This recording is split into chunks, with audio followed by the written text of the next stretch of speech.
everyone, welcome to the Movie Club. I'm Rehana and this is JT. Tonight we'll be talking about the new movie Candyman, directed by Nia DaCosta. Candyman. The urban legend is, if you say his name 5 times while looking in the mirror, he appears in the reflection and kills you. Who would do that? The story follows the artist Anthony and his romantic partner / gallery curator Rehana as they're caught up in the entire Candyman mythology. Now JT, I haven't seen the original, you have. What did you think about it? Look, I really enjoyed the original. I saw it back when it first came out in the early 90s. Everyone knows he isn't real. That's modern oral folklore. Everyone. Except Helen Lyle. It was an African-American story told through a white woman's eyes, being Virginia Madsen, the lead actress. And for all of that, it was relatively well done, although the lead character, Candyman, played by Tony Todd in that version, had very little screen time compared to this latest version. That's true. We see a lot of Candyman in this one, and, you know, I kind of feel like that's where a lot of the flaws in this movie comes from. I just moved in around the corner. The old candy factory. I'm an artist. You looking for Candyman? He's the monster that's part of this neighborhood. I was really looking forward to Jordan Peele's latest foray into horror. You might remember him from movies such as Get Out and Us, and he talks in a way that brings to the fore a lot of real-life anxieties within the Black community. And to be honest, Candyman is absolutely no different. We've got anxieties here that touch upon things such as police brutality, the gentrification of traditionally Black ghettos, and like most classic horror movies, it should work because it touches on something that's real and fearful and present in modern day society. But it kind of doesn't. It's funny, to me, this seems to be a movie that tells rather than shows. And Get Out is a great comparison because I loved Get Out. It was an amazing sort of I think, insight into what it was to sort of have that African-American experience.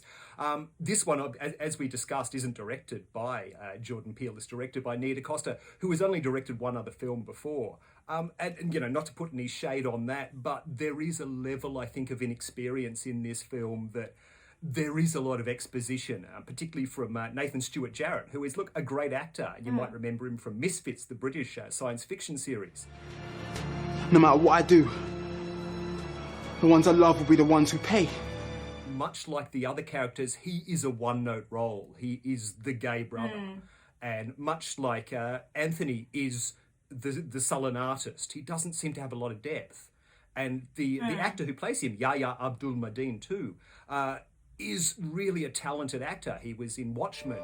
It's 1959. I left my watch inside the intrinsic field chamber.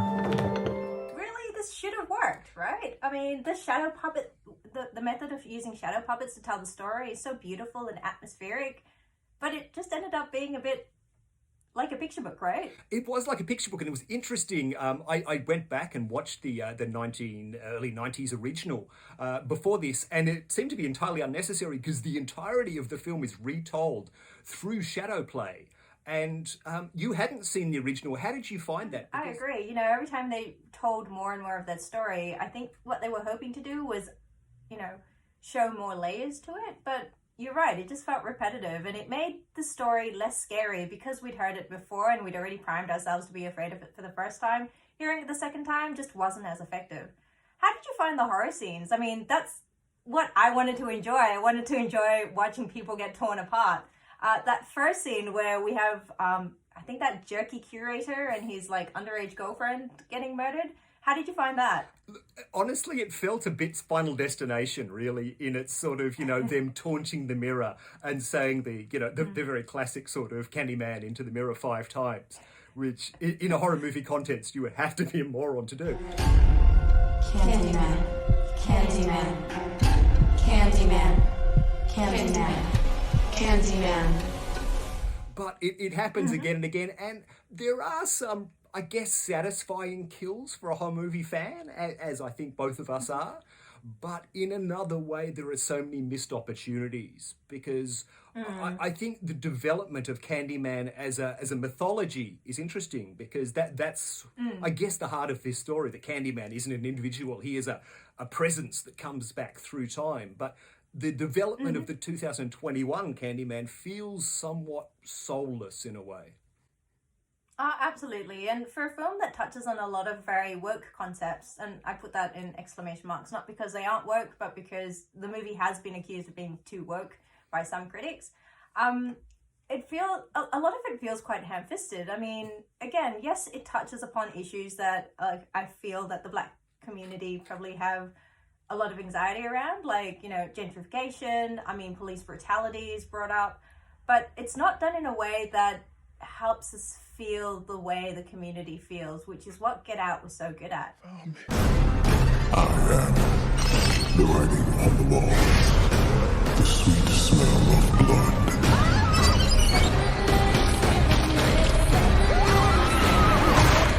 Is there anything else that you wish they played up more? Like, personally, I loved watching Yahya grapple with turning into Candyman. I thought those scenes were incredibly effective. How did you feel the Brianna subplot? I mean, I thought the character was, again, slightly underwritten. She had clearly achieved well. She was a self-made woman, as you say, a gallery curator who was able to afford a stunning apartment in this gentrified area. So that there was, I felt, a slight layer of hypocrisy to her character in that, you know, she and Anthony, I guess, as an artist, were both sort of pandering to white sort of gallery owners that wanted the African-American voice and wanted that to be consistently evolving, which really felt sort of, you know, tokenistic. I'm hoping to spread the story all about Candyman. The Mirror invites you to summon him. so do you recommend to watch, JT?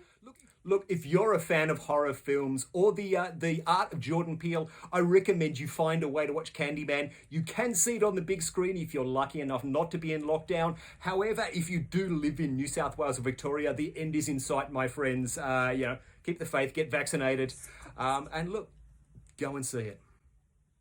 Yeah, I mean, despite its flaws and despite how, you know, how many missed opportunities there are, it's still kind of a fun watch. And, you know, again, I love Jordan Peele. If you love him, definitely go and see it. Support the artist.